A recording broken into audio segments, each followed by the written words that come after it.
환자의 가장 직접적으로 도움이 되는 것은 유산소 운동입니다. 그런데 단순히 걷기만 한다고 모두가 심폐기능이 강화되는 것은 아닙니다.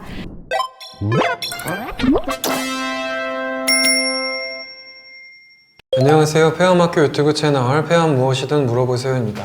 저는 사회를 맡은 고대 안산병원 방사선종양과의 임채용입니다. 오늘은 폐암 치료, 수술, 방사선 항암 치료 후에 일상생활 회복을 위한 운동 방법에 대해서 이야기해보고자 합니다. 교수님 자기소개 부탁드립니다. 네, 안녕하세요. 공성아입니다. 저는 삼성서울병원 환자중심 삶의 질 연구소에서 폐암 환자의 일상 복귀를 돕는 운동 프로그램을 개발하고 운영하고 있습니다. 네, 교수님, 폐암 환자에게 운동이 많이 중요하잖아요. 치료 후에 일상 회복을 위해서 운동을 꼭 해야 하는 이유가 있나요? 네, 폐암의 경우에서는 암의 특성상 치료 이후에 폐의 기능이 5%에서 20%까지 감소된 상태로 일상 회복을 해야 합니다. 따라서 환자분들의 경우 호흡 곤란, 가슴 답답한 이러한 증상들을 많이 느끼게 되고, 이러한 증상들은 일상생활에서 앉아있을 때는 잘 못 느끼지만 움직이면 좀 더 심해집니다. 따라서 환자들이 움직이는 것을 기피하게 되고 운동을 안 하게 되죠. 그래서 일반인 분들에 비해서 노화를 좀 더 빨리 경험하게 되고, 근육이 감소하는 근감소증도 일반인에 비해 2.5배 이상 높은 근감소증 발생률을 보이고 있습니다. 네, 교수님, 그럼 치료 후 빠른 일상 회복을 위해 할 수 있는 운동 방법에 대해 이야기 나누도록 하겠습니다. 먼저 치료 후 일상 회복에 있어 꼭 해야 하는 운동이 어떤 것이 있을까요? 네, 폐암 치료 후 환자의 가장 직접적으로 도움이 되는 것은 유산소 운동입니다. 특히 걷기 운동은 일상생활에서 쉽게 할 수 있기 때문에 가장 선호하는 운동입니다. 아마도 걷기 운동이 많이 힘들지 않기 때문에 환자분들이 선호하시는 것이 아닌가 싶습니다. 그런데 단순히 걷기만 한다고 모두가 심폐기능이 강화되는 것은 아닙니다. 심폐기능을 강화시키기 위해서 전체 근육을 골고루 써서 넓고 빠르게 걸어야 효과적입니다. 걷기 운동을 효과적으로 하기 위해서 넓게 그리고 빠르게 걸어야 한다고 하셨는데요. 어느 정도의 속도로 걸어야 빠르게 걷는 것일까요? 네, 걷기 속도는요, 일반적으로 초당 1.4m 이상의 속도로 걷는 것이 권장되고 있습니다. 감이 잘 안 오시죠? 네, 10분에 840m, 한 800m 정도 걷는 것이고요. 조금 더 빨리 걸을 수 있다면 10분에 1km 정도 걷게 됩니다. 근데 치료로 인해서 개인마다 체력 수준이 달라져 있기 때문에 개인의 맞춤형으로 속도를 조절하시는 것이 좋겠다고 말씀드릴 수 있겠습니다. 혹시 빠르게 걸을 수 있는 간단한 방법을 알려주실 수 있나요? 네, 평소에 걷기 운동을 할 때 산책처럼 아까 많이 걷는다고 말씀을 드렸잖아요. 그래서 걷기 운동을 할 때 호흡도 크게 하고 팔, 다리도 크게 흔드는 것이 필요하고요. 실제로 이렇게 걸을 때 파워워킹이라고 얘기합니다. 혹시 공원에서 어머님들이 팔을 힘차게 굴리면서 다리를 이렇게 쭉쭉 뻗는 그런 자세로 운동하시는 거 혹시 보신 적이 있으신가요? 네, 실제로 이것이 파워워킹 자세이고요. 이렇게 파워워킹으로 팔, 다리의 전체 근육을 다 쓰고 걷게 된다면 보다 더 효과적으로, 효율적으로 심폐기능을 강화시킬 수 있겠습니다. 그리고 매일 본인이 걷는 코스를 기억하시고 시간을 측정하십시오. 그리고 그 시간을 매일매일 조금씩 단축시켜 나가시면 개인의 속도가 빨라집니다. 그리고 속도가 어느 정도 빨라진다면 거리를 다시 늘리고 다시 시간을 줄여나가는 형태로 하시면 체력이 함께 좋아지게 되겠습니다. 그럼 걷기에서 넓게는 어느 정도일까요? 네, 보폭은 최대한 다리를 넓게 벌리는 것이 중요한데요. 이것도 감이 잘 안 오시죠? 네, 자신의 키에서 100을 뺀 것이 자신에게 맞는 보폭입니다. 그래서 오른발과 왼발을 벌렸을 때 그 사이에 신발 2개가 들어갈 정도의 너비면 되겠습니다. 그럼 혹시 넓고 빠르게 잘 걷기 위해서 자주 많이 걷기만 하면 될까요? 아까 폐암 환자분들이 근감소와 같은 노화의 경험을 빠르게 한다고 하셨는데 근력 운동의 필요성에 대해서도 알려주실 수 있나요? 네, 무작정 많이 걷기보다는 넓고 빠르게 걷기 위해서 근력 운동하고 균형 운동을 같이 하시면 도움이 되겠습니다.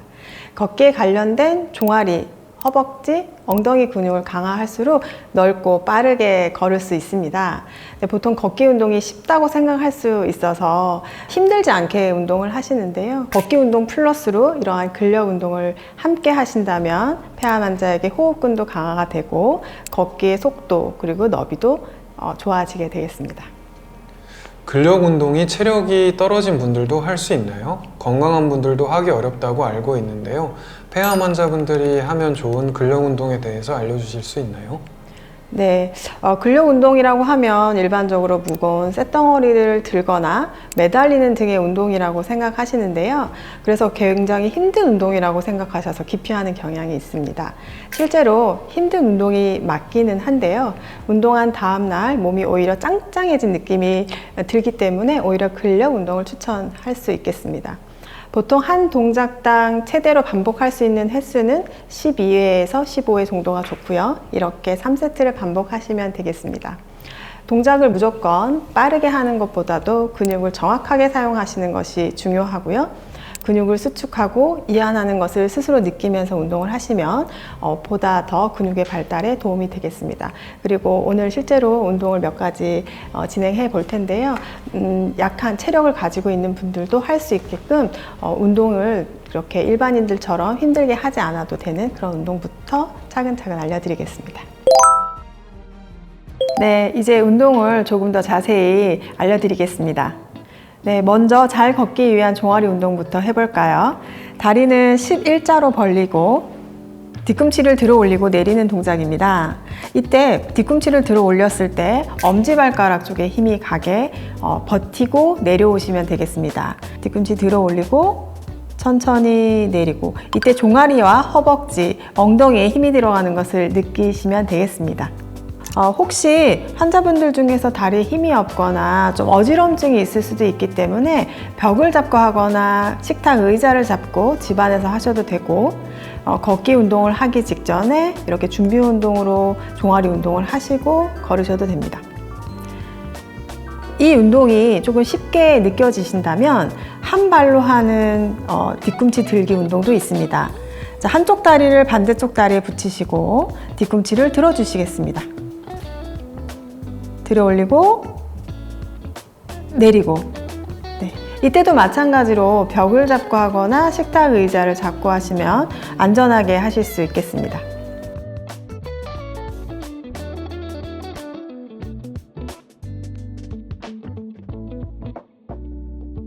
네, 이번에는 허벅지 운동을 알려드리겠습니다. 두 가지인데요. 초급자용과 고급자용이 있습니다. 첫 번째 초급은 다리를 어깨 넓이보다 좀 넓게 벌리시고요. 45도 각도로 발끝을 벌려주시겠습니다.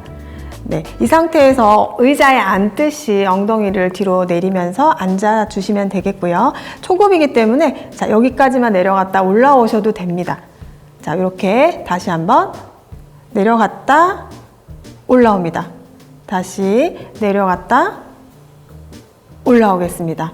이게 가장 초급용이고요. 여기서 어느 정도 익숙해졌다면 완전하게 앉게 운동을 하시면 되겠습니다. 완전히 앉아주시겠습니다. 네, 이렇게 하시고 다시 올라가시고 다시 의자에 앉았다가 다시 올라가시면 허벅지, 엉덩이의 운동이 되겠습니다. 10번 3세트를 기본으로 운동을 하시면 좋겠고 12회에서 15회까지 운동하실 수 있습니다.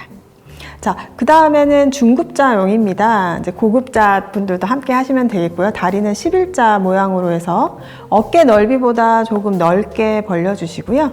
자, 그대로 의자에 앉는 느낌으로 엉덩이를 뒤로 빼고 앉아주시겠습니다. 이것도 마찬가지로 처음에는 완전하게 앉았다 일어나는 게 어렵기 때문에 의자 반 정도 앉는 느낌으로 다시 올라오시고 다시 의자에 앉는 듯 다시 올라오시고 이런 식으로 엉덩이 근육과 허벅지 근육을 조금 키워주시고요. 어느 정도 익숙해졌다면 완전히 앉는 형태로 진행해 보겠습니다. 네, 완전히 앉았다가 다시 올라오시고 다시 완전히 앉았다가 올라오시겠습니다. 이때 손이 어떻게 해야 되는지 모르시는 분들이 많거든요. 그래서 먼저 힘이 없기 때문에 양손을 서로 붙이시고 양쪽으로 힘을 주면서 몸의 중심에 힘을 만드신 상태에서 이 운동을 진행하시면 되겠습니다. 다시 한번 진행하겠습니다. 네. 다시 앉았다가 일어납니다. 다시 앉았다가 일어납니다. 만약에 이것이 힘들다면 앞에 의자나 벽을 잡고 진행을 하셔도 되겠습니다. 네, 이번에는 엉덩이 운동입니다. 벽을 잡고 진행하도록 하겠습니다. 양손을 벽에 대시고 이때 양손은 가슴보다 아래쪽에 대시면 되고요. 그리고 벽에서 한 걸음만 물러나겠습니다. 네, 그리고 오른쪽 다리를 이용해서 허벅지를 차는 느낌으로 뒤로 뻗어주시면 되는데 이때 발가락을 발등 쪽으로 당긴 상태에서 허벅지로 차시면 되겠습니다. 네, 허벅지로 오른쪽 다리부터 시작해 보겠습니다. 네, 이렇게 빵 차지 마시고 지그시 차고 다시 다리를 내리고 지그시 차고 내리고 차고 내리고 이 동작을 하실 때 엉덩이에 힘이 들어가는 것을 느끼시면서 하시면 되겠습니다. 오른발 10번, 왼발 10번 좌우로 번갈아 가면서 10번씩 3세트 하시면 되겠습니다. 네, 엉덩이 운동 중에서 이제 중고급자를 위한 동작이 하나가 더 있습니다. 이 동작도 한 발로 버티고 동작을 하는 것이라서 벽을 잡고 진행하시면 되겠습니다. 벽을 잡으신 상태에서 상체를 허리 높이까지 내리시고 오른쪽 다리를 허리 높이까지 올리시면 되겠습니다. 그러면 우리의 몸이 T자가 됩니다. 그래서 한 손으로는 물건을 짚는, 바닥에 있는 물건을 짚는다는 느낌으로 동작을 해주시면 되고 다시 일어서 보시겠습니다. 이렇게 하면 한 동작이 되고요. 이것을 10번 반복하시면 되겠습니다. 물건을 짚고 머리, 허리, 다리가 일자가 되어야 하고 다시 올라옵니다. 자.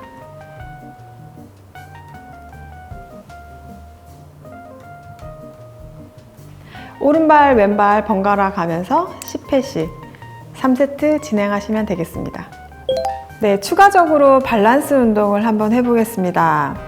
자, 한 발은 바닥에 지지한 상태에서 반대쪽 발을 다리를 들어 올려 보겠습니다. 그리고 한 발로 서서 10초, 20초, 30초 개인의 능력에 따라서 시간을 늘려나가시면 좋겠습니다. 한 발로 서는 게 생각보다는 쉽지가 않아서 혹시 넘어지거나 이런 것들이 걱정이 되신다면 벽을 잡고 하시면 되고 집에서 하실 경우에는 식탁 의자를 잡고 하시면 되겠습니다. 한 발로 서는 이 외발서기 동작이 익숙해졌다면 조금 어려운 동작으로 가보겠습니다. 자, 서 있는 다리, 들고 있는 다리 발끝으로 알파벳 A 그리고 B, C를 한번 써보겠습니다. 자, 가볍게 써보겠습니다. 네. 네. 네. 대문자로 쓰셔도 되고 소문자로 쓰셔도 되겠습니다. 자신의 이름을 쓰는 것을 하셔도 되고요. 아마도 이 동작을 하면서 많이 휘청휘청 거리시는데요. 그 자체가 근력 운동 그리고 근신경을 자극하는 거라서 균형 감각을 키우는데 아주 탁월하다고 볼 수 있습니다. 그래서 무작정 걷기보다는 이런 밸런스 운동 같이 병행하시면서 운동하시면 더 좋겠습니다. 네, 걷기 운동이 그냥 되는 것이 아니군요. 잘 걷기 위해서 근력 운동과 밸런스 운동을 함께 하는 것이 파워워킹과 같은 좋은 걷기 자세를 만드는 것 같습니다. 무작정 걷기보다는 전체 근육을 잘 사용하며 걷는 것이 더 운동 효과가 좋아지겠네요. 오늘 좋은 운동을 많이 알려주셔서 감사합니다. 마지막으로 폐암 생존자분들을 위해 운동 시 기억해야 할 것을 알려주세요. 네, 운동을 하고 나면 할 때는 힘들지만 땀을 흘리고 숨차게 움직이다 보면 살아있는 심장과 폐를 느끼게 되실 겁니다. 그러면서 얼굴에도 밝은 미소가 생기겠죠? 치료 기간 동안 많이 힘들었을 텐데 폐를 활짝 웃게 하기 위해서 건강한 운동 실천하면 좋을 것 같고 그리고 아까 말씀드렸던 것처럼 빠르게 걷기 그리고 넓게 걷기 잊지 마시고요. 그리고 근력 운동 함께 병행하시면 도움이 되겠습니다. 네, 지금까지 폐암 환우분들의 체력 회복을 위해서 도움이 되는 운동 방법에 대해 알아보았습니다. 오늘 영상을 통해 폐암 관련하여 올바른 정보를 아시는 데 도움이 되었으면 좋겠습니다. 오늘 영상이 도움이 되셨다면 폐암학교 유튜브 채널 구독, 좋아요, 알림 설정 부탁드립니다. 감사합니다.